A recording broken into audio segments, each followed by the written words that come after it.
السلام عليكم ورحمة الله تعالى وبركاته أخيارتا قيمها يقدرين مدن ميلك السود شوكتان waxaan idin leeyahay waqtigu haydin wacanaado nabad qab baan idin rajaynayaa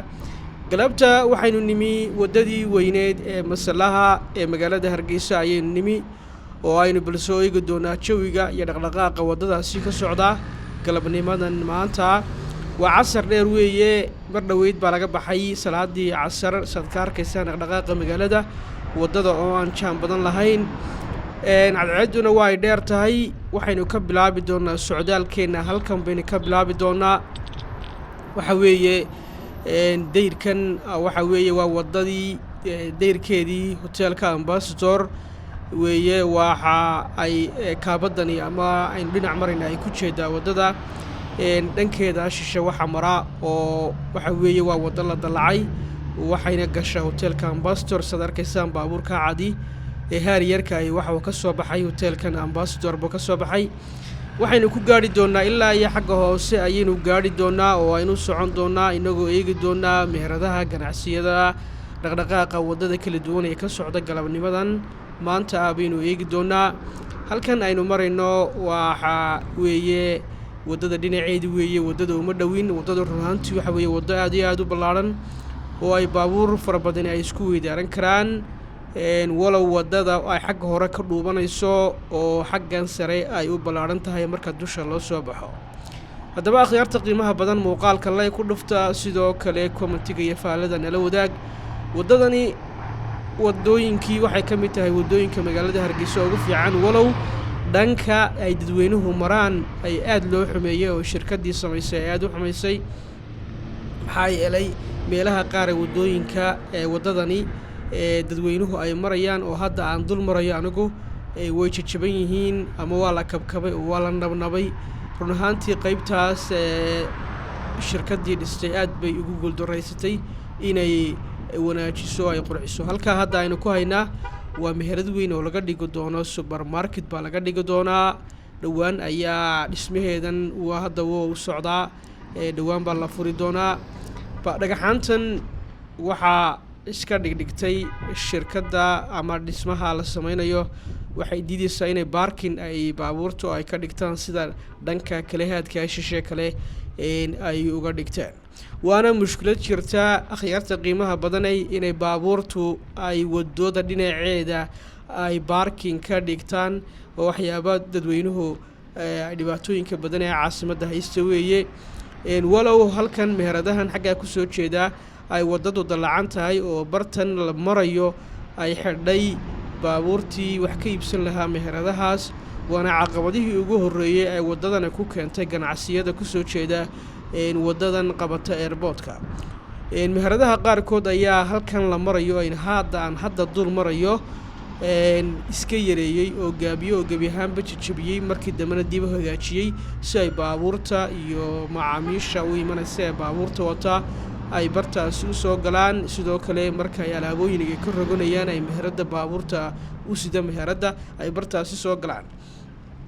anigu waxaan u fahmay markii wadadan la sameeyay qorshaheeda iyo nidaamkeeda oo gabi ahaanba run ahaantii aan lagaba fikirin ba wadadani qaabkee loo dhisayaa qaabkee loo bahaleynaya si degdeg ah ayuu bay ku bilowday shirkadii dhisay dhismahan waana waxyaabaha aan is oran karo oo waxyaabihii ay ku fashilmeen xukuumaddu ay ku fashilantay because waxa weeye wadadani waxa ahayd wada laynagu caawiyey oo dawladda Taiwan ay nagu caawisay run ahaantii lightingkeeda iftiinka dhinacyada la marayo cajiib ahayd marka si kastaba ahaatee sheekadaasi hadda waa sheeko dhamaatay oo dadweynaha magaalada Hargeysa way iska qaateen oo waa iska liqeen inay wadadan ay sidaasi ku cabtay cidina isma weydiin cidina in badan bay canaantu media ka dhacday laakiin bal galabta haddaba inagoo inaan ku dheereynahayn waxaynu eegi doonaa bal wadada dhinaceedan mari doonaa hadda halkan waa meherado weli lama furin qaarkood waa la furay wadadaasi halkan waxaa ku yaala hool la yiraahdo gaaf hool baa la yiraahdaa oroosyada iyo xafladaha iyo waxaas lagu dhigaa halkan iyaduna waa dalwanaaje showroom oo waa furniture qalabka guryaha la dhigto sariiraha iyo waxyaabahaas lagu iibiyo lagu sameeyaa meeshani waa iska qurxisaba marmar bay dhigtay hortoodii waddadu saasay kusii qurux badnaan lahayd iyo magaaladuba haddii ay shirkad kasta ama meherad kastaaba ay samayn lahayd marmar isku xidhaya afaafkeeda albaabka meheradeeda iyo laameyda waayo waxaa yaraan lahaa dhaska iyo boodhka iyo ciidda sidoo kale dhagaxaantaas dadweynuhu ay ku kufayaan baa ayaa yaraan lahaa inagu run ahaantii ilaahay wuxuu nimco inoo siiyey dhagaxaan aad u fara badan waddankeenu waxa weeye in laga guro dhagaxaantaas weeye magaalada gudaheeda iyo ciiddaba laga xadho sidaa nin badan aan muuqaalada ka dhex sheego waynu sii soconnaa cadceeddu weli waa ay dheer tahay waddaduna way sii soconaysaa bal waxaynu eegi doonaa halka aynu ka gaadhi doonno socdaalkeennan baynu eegi doonaa waad arkaysaan waddadu sidaa ay u ballaadhan tahay u qurux badan tahay halkaa dhankaa midig hadda ka soo jeediyey waxaa ka soo muuqda hoteelkii weynaa la furay hodheelkaa buurta soo saaran xagga midig sare markaad eegto xaggaasuu ka soo muuqdaa waddadan hareeraheeda waa qaybihii waxaa loogu talagalay biyuhu ay marayeen sidoo kale dhanka kale shishe xagga midiga naga xigta iyaduna waxa weeye drainage weyn oo maadaama xagga buurta ay biyo badani ay ka soo daataan waxaa loo sameeyey drainage aada u weyn oo ay biyo badani marayaan halkanna waxaa loo sameeyey intaa yara iliiladaabaa loo sameeyey oo ay biyuhu qulqulaan marka ay uu roobku soo do-o baabuurtii baa isgarab yaacaysa walow ay dadweynaha xaafadan ay idhaahdaan waddadani waa waddo aad iyo aad u halis badan weliba xilliyada subaxii ayay aad iyo aad u halis badan tahay maadaama ay baabuurtu yaacayaan oo dadka deegaanka dhinaanu saaxiibanahay oo halkan degan baa wuxuu idhahdaa subaxii waddadaas halis bay gelisaa ayaa iskuulka iyo dadweynaha doonaya inay ka tallaabaan ama baabuurta raacaya waayo baabuurta xoog bay u soo kaxeeyaan oo xoog bay ay baabuurta sbiidka ugu soo daraan waddaduna waa waddada aad arkaysaan oo marka waddo cusub haddii laynoo sameeyo dadweynaha reer somalilan aad bay ugu dhibaatoodaan oo shilal kala duwan oo shilal fara badan ayay ku galaan weli hore ayaynu usii soconaynaa halkaa waxaa ka soo muuqda dhismayaal yaryar iyo dhismo yar iyo sidoo kale dhismihii uu deganaan jiray dhakhtarkii la odhan jiray hargeysa international hospital ama international hospital dad badan ay u yaqaanaan oo carabi leedahay maamusho hadda laakiin hadda bartan way ka gureen oo dhismayaashaas way xidhan tahay meel kale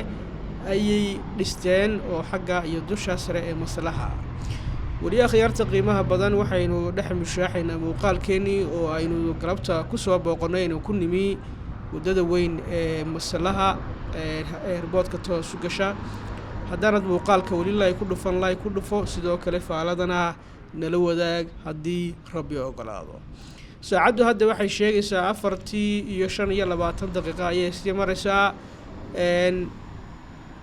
waxa weeye waddadan weli wax dhibaato fara badani kuma iman maadaama hadda ay dhisnayd waxoogaa ay dhisnayd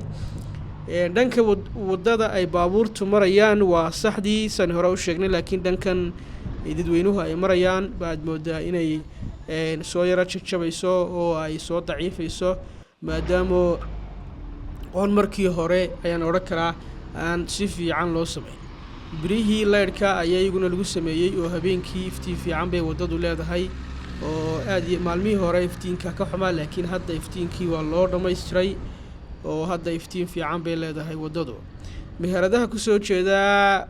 waddada ayaa run ahaantii si habsamee leh u shaqaynaya saan idiin sheegay bartan waa la gaabiyey oo meherado badan baa iska gaabiyey oo ka cawday maadaama ay baabuurtaasi u soo geli weyday baarkinka iyo markaa macaamiishu ay wax ka iibsanayso meel ay dhigaan la waayey oo ay waddadu kala xidhay baabuurkuna wuxuu noqonayaa inuu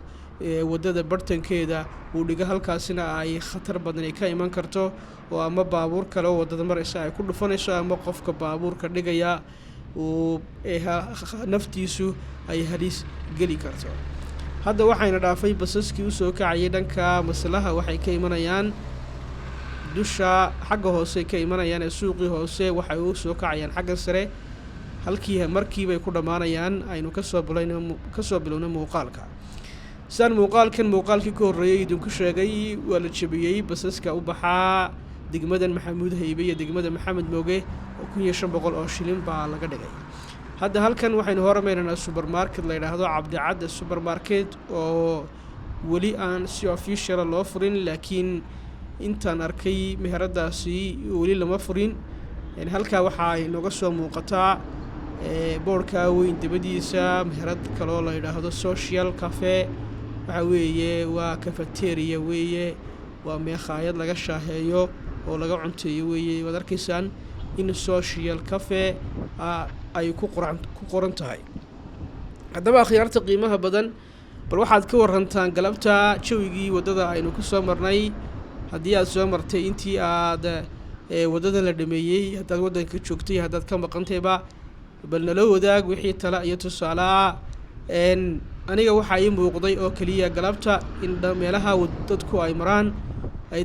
dayactir fara badan u baahan tahay oo weli ay wax badani ay ka qaldan yihiin bal adiguna fikirkaaga xagga faalada nagula soo wadaag akhyaarta qiimaha iyo qadarinta mudan muuqaalkeeni aynu ku soo eegaynay wadadan bartaas aynu ku soo gabagabayn doona haddii aan la yiraahdo muuqaalka like ku dhufo la share garaa akhyaarta qiimaha badan muwaadiniinta jecel horumarka iyo bilicda wadanka Jamhuuriyadda Soomaaliland gaar ahaan caasimadda Hargeysa la share gare muuqaalkana saan idiin sheegay like ku dhufta dhammaantiin waxaan idinkaga tagayaa saas iyo nabad gelyo